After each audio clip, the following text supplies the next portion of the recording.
But I mean, no, seriously, we're very grateful to have the two of you on the show. So much fun. I really hope so. And I know that you girls have some interesting stories about life in England and, you know, having to put up with, you know, the other sex and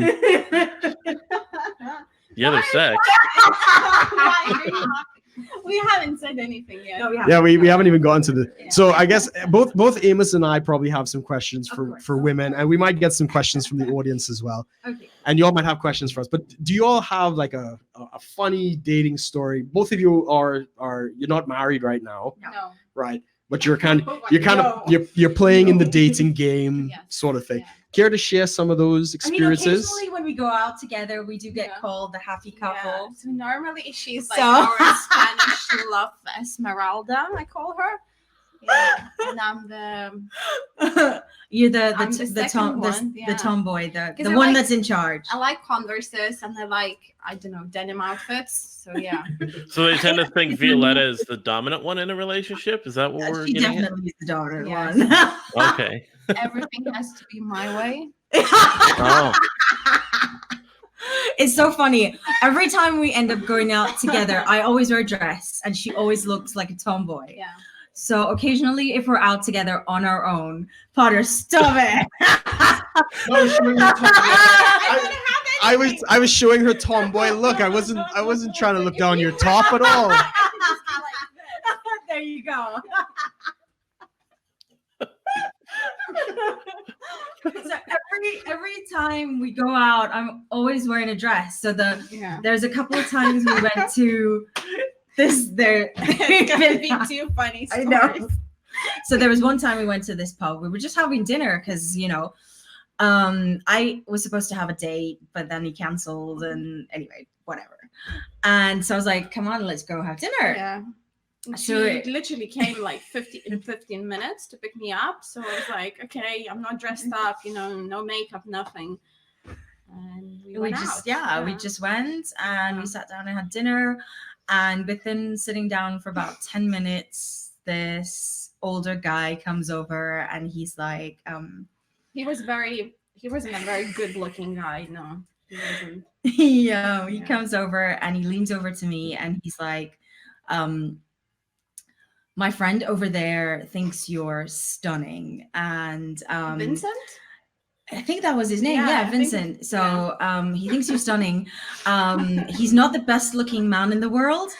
And I was looking at him like, oh, this is great. You're really selling it here.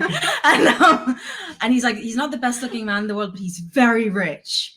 Yeah. So he would like. Well. I was like, he would like you to, you know, go over and sit with him. I was like, well, I'm really sorry, but we're together. Oh, and I just took her arm, and we just looked at him. And I think that he felt embarrassed. He felt really embarrassed. and probably a little turned on as well. And then he looked at me and he was like, well, of course, you know, so much beauty. Why wouldn't you be together?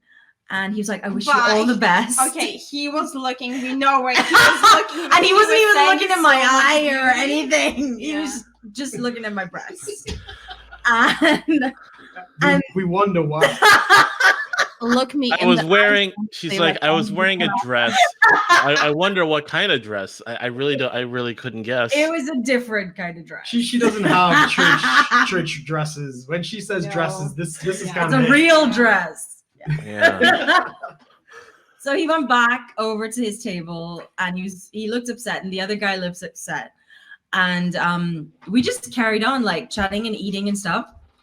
And then And- Suelan was going like, Every now and again, going you on? could see that he would lean over with the other guy. They'd turn and they just kind of hold their phone up like really high, abnormally high. And you could, you know, when someone's like trying to zoom in on your boobs, and it was just awkward. you And know that moment, right? yeah, and I Of mean, course we do.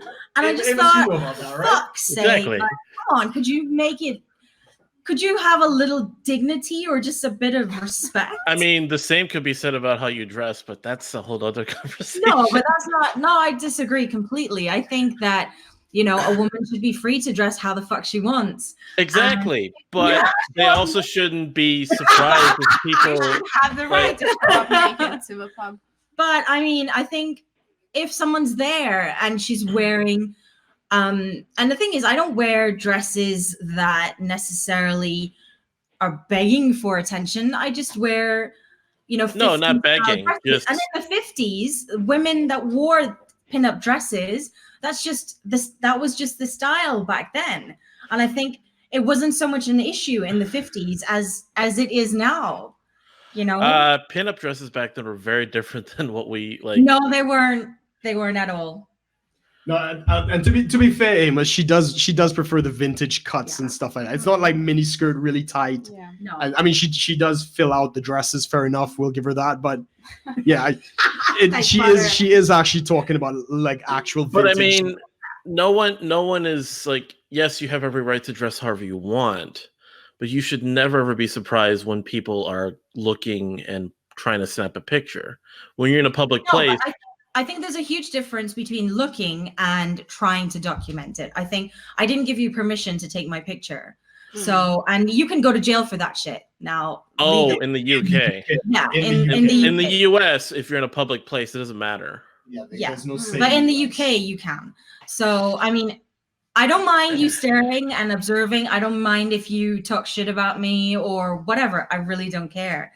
Don't fucking take a picture of me. So that was the point where I got really awkward. Well, she has the law on her side in this case, although it's, you know. Yeah. But then it just got really awkward, and he was like, so at that point, I just thought, rather than, you know, spoil my dinner or my evening, let's just get up and leave. So we'd finished, and we just got up and left. Yeah. And that was losers it. Anyway, yeah. So who cares? So that's just one of many really weird stories. I mean, he probably wasn't a loser if he had a lot of money. Just saying. Well, I mean, we didn't the way he know. was approaching women, it definitely wasn't great. So, and a man with a lot of money tends to have quite a bit of class. So, yeah. I mean, we know about this, Amos, right? And we will probably give a critique on this later. But yeah, the very fact that he sent his friend over to kind of do the introduction is kind of bitter as fuck, isn't it? Yeah. Well, yeah, there is that. Like, just because you have a lot of money doesn't mean you're alpha. But then to say, you know, he's a loser, I'm like, well, that depends on how you look at it. Acting like a loser, yeah. Is he an actual loser? I mean, if he has all that money, we don't know. Yeah. Fair enough. Well, true.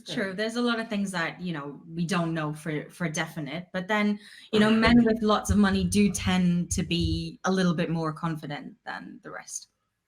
Not all. So, sure. Yeah. Well, the men, okay, let me rephrase. The men I have come across with lots of money, which is quite a few, have always been confident enough to come over and say, I think you're fucking sexy. Let me take you out on a date. That's it. But if he did that, regardless of how he looked, would he have gotten your attention? I mean, no. I mean, I only go out with men I'm attracted to. I don't care whether you have money or no money. You know, I just don't care. I have a certain type of man that I'm attracted to, and that's it, really. Money makes no difference. Same here. I think what we didn't like the most was that, you know, they came up to us and they said, you know, oh, you know, I've got some money. Yeah. You know, let's go out with me. It doesn't matter, you know, maybe you're just like, you're a dickhead. You know, you need to find out someone's personality first. And then, you know, if they have money, okay, great. We can go out somewhere, you know, and get to dinner. But yeah, it's not the things that you're looking for. It's not the most important thing. Yeah. So I think it's quite sad that in this state and age that men think that to approach a good looking woman, whether you're attractive or not, means that, you know, you should flash something in front of her to entice her. And I think that, I mean, it probably is a little bit of our fault as well, because women over the years have stripped men of their manhood. So it probably is a bit of our fault. But, you know, if you are a confident man, then you shouldn't need to say, oh, I've got lots of money. That's it. That's just, it's not a thing to say. So should a man flash anything to gain the attention of a woman? I mean, he could walk up with fucking abs and Well, if he's got an axe, yeah, so- and then oh my god, an axe. Yeah, you definitely get me with an axe. yeah. So on that.